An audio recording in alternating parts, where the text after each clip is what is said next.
ഇവിടയിൽ നമ്മൾ ആദ്യമേ തന്നെ ഇൻഡിഗോ എയർലൈൻസ് ഇന്ത്യക്കുള്ളിൽ നടത്തിക്കൊണ്ടിരിക്കുന്ന ഒരു മോണോപോളിയുമായിട്ട് ബന്ധപ്പെട്ട വേറൊന്നും കൊണ്ടല്ല, ശരിക്കും ഇൻഡിഗോയെക്കുറിച്ച് നമ്മൾ ഏതാണ്ട് ഒരു 1.5 ആഴ്ചയ്ക്ക് മുമ്പ് തന്നെ വാർത്ത പറഞ്ഞിട്ടുണ്ട്. ഇൻഡിഗോയിൽ വരാൻ പോകുന്ന ഡിസ്റ്റർബൻസും കാര്യങ്ങളെക്കുറിച്ചൊക്കെ.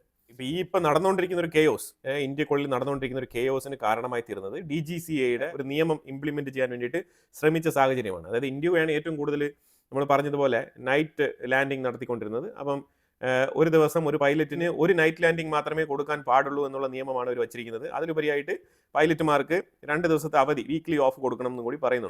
ഈ നിയമം നമ്മൾ നടപ്പിലാക്കണം എന്ന് പറഞ്ഞിട്ട് 2025 ജനുവരിയിൽ തന്നെയാണ് ഈ പോളിസി ഇംപ്ലിമെന്റ് ചെയ്യാൻ വേണ്ടിയിട്ടുള്ള അനൗൺസ്മെന്റ് വന്നത്.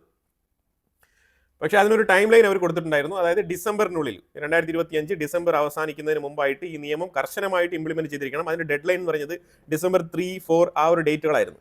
ഈ ഡേറ്റിനോട് അടുത്ത സമയത്താണ് ഇൻഡിഗോ എയർലൈൻസ് ഇങ്ങനെ ഒരു പ്രതിസന്ധി നേരിടേണ്ടി വന്നത്. ഈ നൈറ്റ് ലാൻഡിങ്ങുമായിട്ട് ബന്ധപ്പെട്ട ആ ഒരു വിഷയത്തിൽ തീരുമാനമെടുത്ത് തുടങ്ങിയപ്പോഴാണ് ഇൻഡിഗോയ്ക്ക് ഇങ്ങനെ ഒരു അബദ്ധം പറ്റിയത്.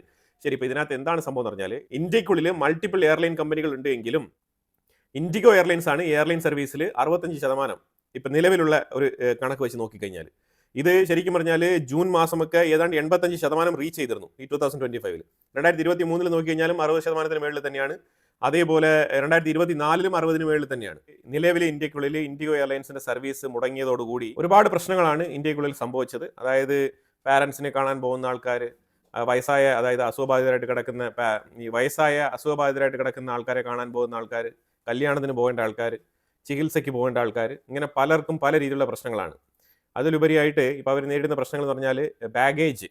ഞാൻ ഈ വെച്ചിരിക്കുന്ന വീഡിയോ കണ്ടു കഴിഞ്ഞാൽ നിങ്ങൾക്ക് മനസ്സിലാക്കാൻ പറ്റും. ബാംഗ്ലൂർ എയർപോർട്ടിലാണ് ഈ ഒരു രംഗം ചിത്രീകരിച്ചിരിക്കുന്നത്. അതായത് ഇത്രമാത്രം ബാഗേജുകൾ അവിടെ കെയോസ് ആണ്, ശരിക്കും കെയോട്ടിക് സിറ്റുവേഷൻ. ഈ രീതിയിലാണ് കാര്യങ്ങൾ കുത്തഴിഞ്ഞ അവസ്ഥയിൽ മാറിത്തീർന്നിരിക്കുന്നത്. ഇത് ഇങ്ങനെ ഒരു മോണോപോളി ഉള്ളതുകൊണ്ടാണ് ഇങ്ങനെ സംഭവിച്ചതെന്നാണ് പ്രത്യേകിച്ചും പ്രതിപക്ഷ പാർട്ടികൾ, അതേപോലെ തന്നെ ഇതുമായിട്ട് ബന്ധപ്പെട്ട അഭിപ്രായം പറയുന്ന ആൾക്കാരെല്ലാം അത് തന്നെയാണ് പറയുന്നത്. ഇന്നൊരു ഗ്ലോബൽ ഫോക്കസ് പോയിന്റ് ആയിട്ട് മാറിയിരിക്കുന്നത് ഇന്ത്യയുടെ എയർലൈൻ സർവീസ് താറുമാറായിട്ട് ഇന്ന് ചിന്നാഭിന്നമായിരിക്കുകയാണ്. അതിന് പ്രധാനപ്പെട്ട കാരണം ഇൻഡിഗോ എയർലൈൻസ് ആണ്. ഇപ്പോൾ ഇൻഡിഗോ എയർലൈൻസ് കൃത്യമായിട്ട് നിങ്ങളൊന്ന് ആലോചിച്ച് നോക്കൂ, ഇമ്മീഡിയറ്റ് ആയിട്ട് ഇപ്പോൾ കുറച്ച് പൈലറ്റുമാരെ ഹയർ ചെയ്ത് ഫ്ലൈറ്റ് കൊടുത്ത് പറത്താൻ പറ്റുമെന്ന് പറഞ്ഞു കഴിഞ്ഞാൽ ഇത് നടക്കുന്ന കാര്യമാണോ? ഇത് വണ്ടിയൊന്നുമല്ലല്ലോ, ജസ്റ്റ് ഒന്ന് ഓടിച്ച് നോക്കിയിട്ട് അങ്ങ് കയ്യിലങ്ങ് കൊടുക്കാൻ. അപ്പോൾ ആ രീതിയിലുള്ള ബുദ്ധിമുട്ടാണ് ഇപ്പോൾ ഇന്ത്യക്കുള്ളിൽ സംഭവിച്ചുകൊണ്ടിരിക്കുന്നത്. സെൻട്രൽ ഗവൺമെന്റ് ഈ ഇൻഡിഗോ എയർലൈൻസിന്റെ തലപ്പത്തുള്ള ആൾക്കാരെയൊക്കെ വിളിച്ച് ഭയങ്കരമായിട്ട് രീതിയിൽ ശാസിച്ചിട്ടുണ്ട്. പക്ഷേ എന്നാലും ഇതിൽ തീരുമാനമെടുക്കാൻ പറ്റുമോ എന്നുള്ളത് നമുക്ക് അറിയില്ല. ഇനിയിപ്പോൾ നാളെ മറ്റന്നാളൊക്കെ എന്തൊക്കെ തീരുമാനങ്ങൾ, ഏതൊക്കെ രീതിയിൽ ഇത് വളരെ കൃത്യമായിട്ട് റിസോൾവ് ചെയ്യാൻ പറ്റുമെന്നുള്ളതിനെ കുറിച്ചാണ് ഇപ്പം വളരെ വളരെ ഡീപ്പർ ലെവലിൽ ഇന്ത്യ ചിന്തിച്ചുകൊണ്ടിരിക്കുന്നത്. ഇതിന് പ്രധാനപ്പെട്ട കാരണം വെച്ചാൽ മോണോപോളി. ഇതാണ് നമ്മൾ മനസ്സിലാക്കേണ്ടത്. ഈ മോണോപോളി എന്ന് പറഞ്ഞാൽ മനസ്സിലാക്കേണ്ടത്, നിങ്ങൾ മറ്റുള്ള എയർലൈൻസുകൾ നോക്കും. മറ്റുള്ള എയർലൈൻസ് എന്തൊക്കെയുണ്ട്, ഇതിന് മുമ്പ് എന്തൊക്കെ എയർലൈൻസ് ഉണ്ടായിരുന്നു, ഇപ്പോൾ ഏതൊക്കെ എയർലൈൻസുകൾ പ്രവർത്തിക്കുന്നത്. ഇപ്പോൾ ഇതിനകത്ത് air India, Vistara, air Asia, Akash air, spice jet. ഇപ്പോൾ 2023 നോക്കിക്കഴിഞ്ഞാൽ ജെറ്റ് എയർവേസ് ഒക്കെ ഉണ്ടായിരുന്നു. ഞാനിവിടെ ഒരു ചാർട്ട് കൊടുക്കുന്നുണ്ട്. ഇപ്പോൾ 2023 മുതൽ 2025 വരെ നോക്കിക്കഴിഞ്ഞാൽ ഈ മറ്റുള്ള എയർലൈനുകളുടെയൊക്കെ ആ ഒരു പാർട്ടിസിപ്പേഷൻ, അവരുടെ പങ്കാളിത്തം ഈ ഒരു എയർലൈൻ ഇൻഡസ്ട്രിയിൽ അവർ എത്രമാത്രം സർവീസ് ഓറിയന്റഡ് ആയിട്ട് നോക്കിക്കഴിഞ്ഞാൽ, എത്രമാത്രം സർവീസ് നടത്തുന്നു എന്നുള്ളത് നോക്കിക്കഴിഞ്ഞാൽ പല രീതിയിലും കയറി ഇറങ്ങി തന്നെയാണ് അവരുടെ ഗ്രാഫ് വരുന്നത്. ഒരിക്കലും ഈ 60 മുതൽ 65% കൺസിസ്റ്റന്റ് ആയിട്ട് സർവീസ് നടത്തുന്ന ഇൻഡിഗോയെ മറികടക്കാൻ ഇവർക്ക് കഴിഞ്ഞിട്ടില്ല. അതൊരിക്കലും കഴിയുകയുമില്ല എന്നുള്ളതാണ് അവസ്ഥ. എയർ ഇന്ത്യക്ക് ഇവരെ 35% ഉള്ളൂ. അതാണ് മനസ്സിലാക്കേണ്ടത്. ശരിക്കും ഈ മോണോപോളി മേജർ സർവീസ് ഇൻഡിഗോ നടത്തുന്നത് കൊണ്ടാണ് ആ ഒറ്റ എയർലൈനിന്റെ പുറകിൽ 65% ഇന്ത്യയുടെ airline transportation impacted in IndiGo airlines. അതാണ് പ്രശ്നം. അപ്പോൾ ഇൻഡിഗോ തകർന്നാൽ എന്ത് സംഭവിക്കും? 65% പാസഞ്ചേഴ്സിന് യാത്ര ചെയ്യാൻ പറ്റാത്ത രീതിയിലുള്ള ഒരു കെയോട്ടിക് സിറ്റുവേഷൻ ക്രിയേറ്റ് ആവും. അതാണ് ഇവിടെ സംഭവിച്ചിരിക്കുന്നത്. സെൻട്രൽ ഗവൺമെന്റ് ചില വിഷയങ്ങൾ സീരിയസ് ആയിട്ട് എടുക്കാതെ മുന്നോട്ട് പോയതിന്റെ ഒരു പ്രതിഫലനമാണിത്. അങ്ങനെ തന്നെയാണ് നമുക്കിതിനെ പറയാൻ കഴിയുന്നത്. കാരണം വേറെ ഒന്നും കൊണ്ടല്ല, പൊതുജനങ്ങളുടെ അവസ്ഥ. പൊതുജനങ്ങൾ ബുദ്ധിമുട്ടാൻ പാടില്ല, ടിക്കറ്റ് എടുത്തവൻ ബുദ്ധിമുട്ടാൻ പാടില്ല.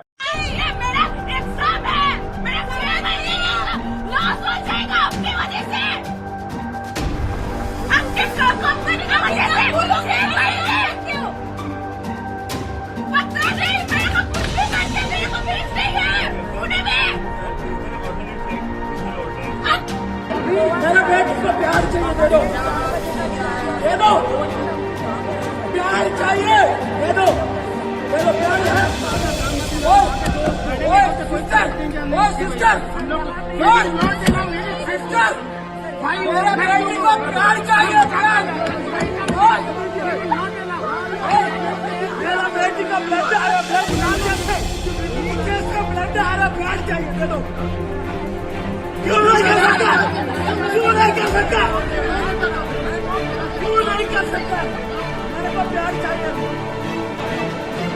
तुम्हारे से बड़ा करिए, जैसे कि तुम्हारे घर का कहता हूँ कि मैं मेरा क्वेरी है, मैंने 3 दिन से बिना खाए पिए सोए बूढ़ा बच्चा लोग बेंगलुरु में अटका था, कल जाके नाइट को लैंड हुआ और बिना बैग के लैंड हुआ, मेरा घर का चाबी उसमें, मेरा पासपोर्ट उसमें, क्या झक मार गया मैं? क्या बोल रहा है? सुनने ही दे रहा है। वही सी से मैनेजर, हाँ चलो लाइन में आते हैं, चलो। हम लोग लाइन में ही खड़े हैं कब से, हमारा चेक करो पहले सिचुएशन। ഒന്ന് ആലോചിച്ച് നോക്കൂ, എന്തെല്ലാം പേ സ്കെയിലുണ്ട്. 500 കിലോമീറ്ററിൽ താഴെയുള്ള ഫെയർ എന്ന് പറഞ്ഞു കഴിയുമ്പോഴത്തേക്കും ഏതാണ്ട് 7,000 ചില്ലുവാൻ രൂപയ്ക്ക് താഴെയാണ്. 1000 കിലോമീറ്റർ എന്ന് പറയുമ്പോഴത്തേക്കും അത് ഏതാണ്ട് ഒരു 12,000 ഫെയർ സ്കെയിലാണ്. 1500 കിലോമീറ്റർ എന്ന് പറയുമ്പോഴത്തേക്കും 15,000 ബിയോണ്ട് ആണ് പ്രൈസ് റേഞ്ച്. അപ്പൊ ഈ രീതിയിൽ കൃത്യമായി ചാർട്ടിട്ട് സീസൺ വരുമ്പോഴൊക്കെ അറുത്ത് മുറിച്ച് പണം കൊള്ളയടിക്കുന്ന രീതിയിലുള്ള പ്രവൃത്തികൾ തന്നെയാണ് എയർലൈൻസുകൾ ചെയ്യുന്നത്. ഇതൊക്കെ NRIസിന് വളരെ വ്യക്തമായിട്ട് മനസ്സിലാക്കാൻ പറ്റുന്ന കാര്യങ്ങളാണ്. കൊള്ള ചാർജസ് ഈടാക്കുന്ന എയർലൈൻ കമ്പനികൾ വളരെ കൃത്യമായിട്ടുള്ള സർവീസ് കൊടുക്കണം. ഈ പൈലറ്റ്, ക്രൂ മെമ്പേഴ്സ്, അവരുടെ സർവീസ്, എയർപോർട്ട് ഫീ, ടാക്സേഷൻ, ഇതെല്ലാം അവരുമായിട്ട് ബന്ധപ്പെട്ട വിഷയങ്ങളാണ്. ഇത് പേ ചെയ്ത് ടിക്കറ്റ് പർച്ചേസ് ചെയ്യുന്ന ഇത് പാസഞ്ചറിന്റെ ചുമതലയല്ലല്ലോ. അവരുടെ റെഗുലേഷൻസ് അഥവാ അവരുടെ റൂൾസ് ആൻഡ് റെഗുലേഷൻസ് ഫോളോ ചെയ്യാൻ വേണ്ടിയിട്ട് പാസഞ്ചർ എന്ത് പഴിച്ചു. ഇപ്പം നിലവിൽ ഇപ്പൊ 2-3 ദിവസത്തിന് മുമ്പ് ഇന്ത്യ ഇപ്പൊ DGCA ഈ ഒരു ഓർഡർ പിൻവലിച്ചതായിട്ടുള്ള വാർത്തകൾ വരുന്നുണ്ട്. പക്ഷേ ഇത് പിൻവലിച്ചത് കൊണ്ട് മാത്രം ഈ വിഷയത്തിൽ ഒരു പരിഹാരം ഉണ്ടാക്കാൻ കഴിയുമോ എന്ന് ചോദിച്ചു കഴിഞ്ഞാൽ അത് വലിയൊരു ചോദ്യചിഹ്നമാണ്. ഏത് തരത്തിലുള്ള എമർജൻസി ആക്ഷൻ എടുത്തുകൊണ്ടാണ് ഇത് ഈ ഒരു പ്രശ്നം പരിഹരിക്കാൻ പോകുന്നത് ഇപ്പോഴും വലിയ ചോദ്യചിഹ്നം തന്നെയാണ്. ഞാൻ ഇതിനെ അന്താളിപ്പോട് കൂടി തന്നെയാണ് നോക്കി കാണുന്നത്. കാരണം ആ രീതിയിലുള്ള കെയോട്ടിക് സിറ്റുവേഷൻ ആണ്. ഇപ്പൊ നിങ്ങൾ നോക്കൂ, ഇപ്പൊ ടെലികോം ഇൻഡസ്ട്രിയിലും ഇതുപോലെ തന്നെയാണ് സംഭവിച്ചുകൊണ്ടിരിക്കുന്നത്. BSNL എന്ന് പറഞ്ഞ ഒരു സ്ഥാപനം ഉണ്ടോ എന്ന് തന്നെ ഇനിയിപ്പോൾ തപ്പി നോക്കേണ്ട അവസ്ഥയാണ്. ഇപ്പോഴാണ് 4G എന്ന് പറഞ്ഞ ആ ഒരു സംവിധാനം പോലും BSNL ഇപ്പോഴാണ് ഇംപ്ലിമെന്റ് ചെയ്തിരിക്കുന്നത്. ഏതാണ്ട് 2 മാസം ആയിട്ടുണ്ടാവും അവർ 4G ഇംപ്ലിമെന്റ് ചെയ്തിട്ട്. ആ ഒരു അവസ്ഥയാണ് BSNLന്. പക്ഷെ നിങ്ങൾ ആലോചിച്ച് നോക്കൂ, ഈ പ്രൈവറ്റ് സെക്ടറിൽ തന്നെ ഇപ്പോൾ ജിയോ ഉണ്ട്, എയർടെൽ ഉണ്ട്, VI ഉണ്ട്, വോഡാഫോൺ ഐഡിയ എന്ന് പറഞ്ഞ 2 കമ്പനി കൂടെ മെർജ് ചെയ്തുകൊണ്ടുള്ള അതായത് മോണോപോളി ടെലികമ്മ്യൂണിക്കേഷൻ മെത്തേഡ് ബിസിനസ്സിനോട് പിടിച്ചു നിൽക്കാൻ പറ്റാത്ത 2 കമ്പനികൾ, അതായത് ഐഡിയയും വോഡാഫോണും അവർ മെർജ് ചെയ്ത് ഒരു കമ്പനി ആവേണ്ട സാഹചര്യം. അപ്പൊ അങ്ങനെ 3 കമ്പനികളാണ് ഇപ്പോൾ മോണോപോളി ആയിട്ട് ഇവിടെ ഉള്ളത് ഈ പ്രൈവറ്റ് ടെലികമ്മ്യൂണിക്കേഷനിൽ. നിങ്ങൾ ആലോചിച്ച് നോക്കുമ്പോൾ ഇതിനകത്ത് മേജർ കമ്മ്യൂണിക്കേഷൻസ് എല്ലാം തന്നെ ഒരു നെറ്റ്വർക്കിന് കീഴിൽ വരികയാണെന്നുണ്ടെങ്കിൽ, ഫോർ എക്സാമ്പിൾ ഇന്ത്യയുടെ ഒരു 80% കണക്ഷൻസ്, മൊബൈൽ കണക്ഷൻസ് ഒരു മോണോപോളിക്ക് ഒരു മോണോപോളി കമ്പനിയുടെ കീഴിൽ വരുന്നു എന്നുണ്ടെങ്കിൽ എന്താവും അവസ്ഥ? അവർക്ക് ഇപ്പോൾ ആ ഒരു കമ്പനിക്ക് എന്തെങ്കിലും പ്രശ്നങ്ങൾ സംഭവിച്ചു കഴിഞ്ഞാൽ, ആ ഒരു കമ്പനിയുടെ നെറ്റ്വർക്ക് ഏതെങ്കിലും തരത്തിൽ ബാധിക്കപ്പെട്ടാൽ, ആ ഒരു പ്രത്യേക കമ്പനിയുടെ നെറ്റ്വർക്ക് ഏതെങ്കിലും തരത്തിൽ ഇന്ററപ്റ്റ് ആയി കഴിഞ്ഞാൽ എത്ര ശതമാനം ആൾക്കാരുടെ മൊബൈൽ കമ്മ്യൂണിക്കേഷൻ അഥവാ ഒരു ടെലികമ്മ്യൂണിക്കേഷനിൽ ആ ഒരു ഇമ്പാക്ട് ഉണ്ടാക്കാൻ പോകുന്നത്? അപ്പൊ എന്റെ ഒരു അഭിപ്രായത്തിൽ ഗവൺമെന്റ് കുറച്ചുകൂടെ കാര്യപ്രാപ്തിയോടുകൂടി ഈ കാര്യങ്ങൾ നോക്കി കാണേണ്ടതുണ്ട്. മോണോപോളി ഒഴിവാക്കിക്കൊണ്ട് ഒരുപാട് കോമ്പറ്റീറ്റേഴ്സിനെ ഉൾപ്പെടുത്തണം. കോമ്പറ്റീറ്റേഴ്സിനെ ഉൾപ്പെടുത്തിയാൽ മാത്രമാണ് ഇതിനൊരു തീരുമാനം കൃത്യമായിട്ട് ഉണ്ടാക്കാൻ പറ്റുക. ഈ ഇൻഡിഗോയുടെ മോണോപോളി തീർച്ചയായിട്ടും കുറയ്ക്കണം. അത് കുറച്ചിട്ട് മറ്റുള്ള കമ്പനികളെയും കൂടി പ്രൊമോട്ട് ചെയ്ത് കൊണ്ടുവരണം. അല്ലാന്നുണ്ടെങ്കിൽ ഇത് വലിയ ബുദ്ധിമുട്ടിൽ എത്തിക്കും. ഇതേപോലെയുള്ള കെയോട്ടിക് സിറ്റുവേഷൻസ് ഇനിയും പല മേഖലകളിലും നമുക്ക് ഇന്ത്യക്കുള്ളിൽ പ്രതീക്ഷിക്കാം. ഇന്ത്യ ഒരു മാസീവ് ഗ്രോത്ത് ആഗ്രഹിച്ച് ഇന്ത്യയുടെ ഒരു സൂപ്പർ പവർ ഡ്രീമിലോട്ട് സഞ്ചരിച്ചുകൊണ്ടിരിക്കുന്ന ഒരു ഇന്ത്യയാണ്. അപ്പോൾ ആ ഇന്ത്യയെ ഇതുപോലെയുള്ള ചില കീടങ്ങൾ നശിപ്പിക്കാനുള്ള സാധ്യതയുണ്ട്. മോണോപോളി പിടിച്ച് വേണ്ടിയിട്ട് മാർക്കറ്റ് റേറ്റിനും തരം താഴ്ന്ന രീതിയിലുള്ള ടിക്കറ്റ് റേറ്റുകളൊക്കെ ചിലപ്പോൾ ഒരു കോമ്പറ്റേറ്റീവ് പ്രൈസിൽ കൊണ്ടുവരുമ്പോഴത്തേക്ക് മറ്റുള്ള കമ്പനികൾക്ക് പിടിച്ചു നിൽക്കാൻ പറ്റില്ല. ആ സാഹചര്യത്തിൽ ചെയ്യും. ഇതേ മോണോപോളി തന്നെയാണല്ലോ ജിയോ ഇവിടെ അവതരിപ്പിക്കുന്നത്. അവരെന്ത് കൊണ്ടുവന്നാലും ഫ്രീ ആയിട്ട് കൊടുക്കും. ഫ്രീ ആയിട്ട് കൊടുക്കുമ്പോൾ എന്താണ്, ആ ഇൻഡസ്ട്രിയിൽ പ്രവർത്തിച്ചുകൊണ്ടിരിക്കുന്ന മറ്റുള്ളവരെല്ലാം തന്നെ ഇല്ലാതെയാവും. അവരില്ലാതെയാകുമ്പോഴത്തേക്കും ഇവരുടേതായിട്ടുള്ള ഒരു ചാർജ് ഈടാക്കി തുടങ്ങും. അത് പതിയെ ചെറിയ ചെറിയ ചാർജിൽ തുടങ്ങി പിന്നെ വലിയ വലിയ ഓഫർ പാക്കുകളൊക്കെ വരും.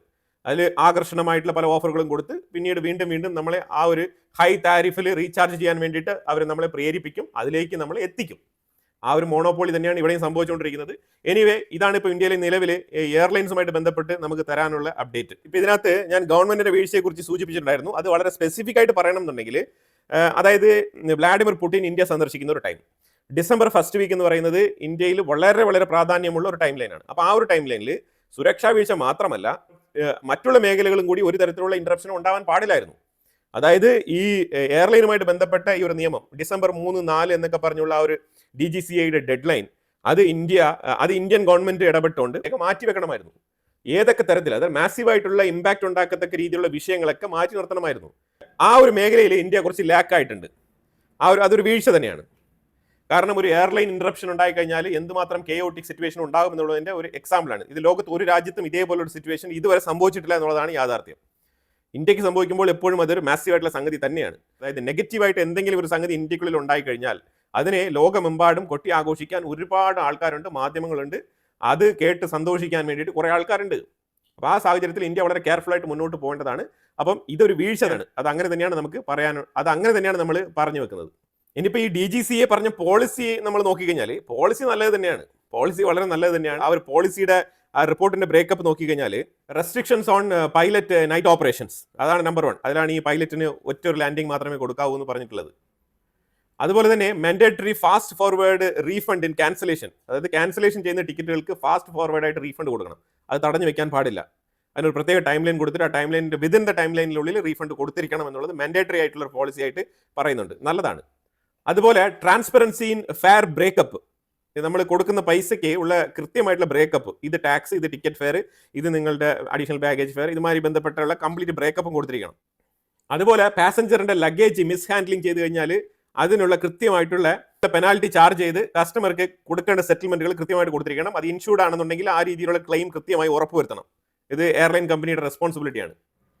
Encourage market competition to avoid monopoly, ഇത് തന്നെയാണ് നമ്മൾ പറഞ്ഞു വെച്ചത്. ഇത് മെയിനായിട്ട് നമ്മൾ ചിന്തിക്കേണ്ട പോയിന്റ് ഇതാണ്. ഇത് വളരെ എഫക്റ്റീവ് ആയിട്ടൊരു പോയിന്റാണ്. മോണോപോളി തകർക്കാൻ വേണ്ടിയിട്ട് DGCA ഈ പോളിസി ഇംപ്ലിമെന്റ് ചെയ്യുന്നതിനെ തടയാൻ വേണ്ടിയിട്ട് ഇൻഡിഗോ എയർലൈൻസ് മനഃപൂർവ്വം ഇങ്ങനെ ഒരു കെയോട്ടിക് സിറ്റുവേഷൻ ക്രിയേറ്റ് ചെയ്യുന്നതാണോ എന്നും വരെ ഡൗട്ട് ഉണ്ട്, ഇല്ലാന്നില്ല. അതുപോലെ അഡ്രസ്സിംഗ് പൈലറ്റ് ഷോർട്ടേജ്, കൃത്യമായിട്ടുള്ള പൈലറ്റ്, അതായത് അത് കോമ്പറ്റീറ്റീവ് പ്രൈസ് കൊടുക്കാൻ വേണ്ടിയിട്ട് വളരെ ചീപ്പായിട്ടുള്ള ഫെയർ പല സാഹചര്യങ്ങളിലും ഇൻഡിഗോ ഓഫർ ചെയ്യാറുണ്ട്. അപ്പോൾ മറ്റുള്ള ഫ്ലൈറ്റുകളെക്കാളും താരതമ്യേന ഇവർക്ക് ഫെയർ കുറവായിരിക്കും. ശരിക്കും എയർലൈൻ കമ്പനികളൊക്കെ ഇപ്പോൾ ഒരു കമ്പനി എങ്ങനെയാണ് പ്രവർത്തിക്കാൻ പറഞ്ഞാൽ സാധാരണ ഒരു കോർപ്പറേറ്റ് കമ്പനി എങ്ങനെയാണ് പ്രവർത്തിക്കുന്നത് നമുക്ക് നന്നായിട്ട് അറിയാൻ പറ്റും. അപ്പം ഈ ശരിക്കും കോർപ്പറേറ്റിലൊക്കെ ആദ്യമേ തന്നെ ബഡ്ജറ്റ് ഉണ്ടാവും, അതായത് അവരുടെ സ്റ്റാഫിനും അതേപോലെ അതിന് സാലറിക്കും എത്ര പൈലറ്റുമാർ, എത്ര ക്രൂ മെമ്പേഴ്സ്, എന്തെല്ലാം എക്സ്പെൻസസ്, ഇതെല്ലാം ഒരു പ്രിയോറഗേറ്റീവ് ആയിട്ട് ഒരു ബഡ്ജറ്റ് ഓൾറെഡി തന്നെ അവർ പ്രിപ്പയർ ചെയ്തിട്ടാണ് ഈ രംഗത്തേക്ക് അവർ ഇറങ്ങുന്നത്. ഇതെല്ലാം തന്നെ അപ് ഫ്രണ്ട് വലിയ കമ്പനികളൊക്കെ ഈ എക്സ്പെൻസസിനുള്ള ഫണ്ട് ഓൾറെഡി തന്നെ ബാങ്കിൽ മുൻകൂർ ഡെപ്പോസിറ്റ് ചെയ്ത് വെക്കും. അങ്ങനത്തെ കമ്പനികളുണ്ട്, എനിക്കറിയാവുന്ന ഒരുപാട് കമ്പനികളുണ്ട്. ഇങ്ങനെ അവർ ആ ഒരു എൻറ്റയർ ഇയറിന്റെ കംപ്ലീറ്റ് ചാർട്ടേഡ് അക്കൗണ്ടിനെ വെച്ചിട്ട് കൃത്യമായിട്ട് അവർ വിലയിരുത്തിക്കൊണ്ട് അവരുടെ ഫുൾ എക്സ്പെൻഡിച്ചറിന് വേണ്ടിയിട്ട് കംപ്ലീറ്റ് ഫണ്ട് ഓൾറെഡി തന്നെ ബാങ്കിൽ ഡെപ്പോസിറ്റ് ആയിരിക്കും. 1 ഇയർ അവർക്ക് ഒരു ഫിനാൻഷ്യൽ ഇയർ ചലിക്കാനുള്ള പൈസ അവർ കറക്റ്റ് ഡെപ്പോസിറ്റ് ചെയ്ത് വെച്ചിരിക്കും. ഈ പിന്നീട് സാലറി, സർവീസ് ഫണ്ട്, ഇതെല്ലാം തന്നെ റിസൈൻ ചെയ്ത് പോകുന്ന ആൾക്കാർ ഇതിന്റെ എല്ലാം സെറ്റിൽമെന്റ് ഈ ഒരു എമൗണ്ടിൽ തന്നെയായിരിക്കും പോകുന്നത്.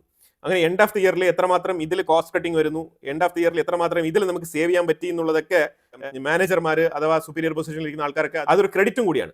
അതായത് നമ്മളുടെ എക്സ്പെൻസസ് ബഡ്ജറ്റിൽ ഞാൻ ഇത്രമാത്രം സേവ് ചെയ്തിട്ടുണ്ട് എന്ന് കണക്ക് കാണിക്കും. അപ്പോൾ അങ്ങനെ കണക്ക് കാണിക്കുമ്പോഴത്തേക്കും അത് അവർക്കൊരു ക്രെഡിറ്റും കൂടിയാണ്. അപ്പോൾ അതുകൊണ്ട് ഇപ്പോൾ ചില സാഹചര്യങ്ങളിലൊക്കെ ഇപ്പോൾ 1 ഇയറിന് മുമ്പ്, അതായത് ഇപ്പോൾ 1 ഇയറിന് മുമ്പ് പകുതിക്ക് വെച്ചിട്ട് ഒരു പൈലറ്റ് റിസൈൻ ചെയ്യുന്നു.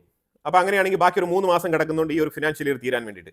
ചിലപ്പോൾ ആ മാനേജർ ആ 3 മാസത്തേക്ക് ഈ ഒരു വാക്കൻസി ഫില്ല് ചെയ്യില്ല.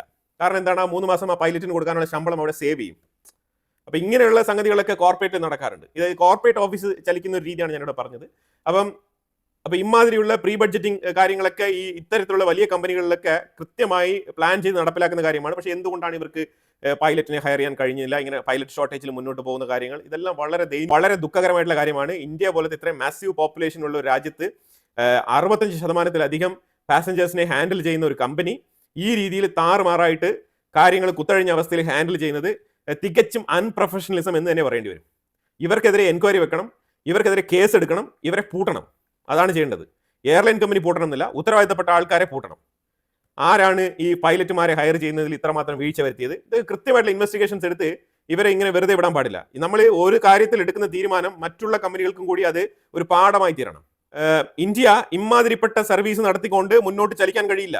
നമ്മളെ ഒരു ഡെവലപ്ഡ് രാജ്യമായിട്ട് മാറണമെന്നുണ്ടെങ്കിൽ ഈ രീതിയിലുള്ള ഡിസിപ്ലിൻ വെച്ചുകൊണ്ട് നമുക്ക് എയർലൈൻ കമ്പനി നടത്താൻ കഴിയില്ല. അതാണ് നമുക്ക് പറയാനുള്ളത്. ഇത് കൃത്യമായിട്ട് ചെയ്യാൻ അറിയാവുന്ന വൃത്തിയായിട്ട് സ്ഥാപനങ്ങൾ നടത്താൻ കഴിവുള്ള ആൾക്കാരുണ്ട്, അവരെ ഹയർ ചെയ്ത് പൊസിഷനിൽ ഇരുത്തണം.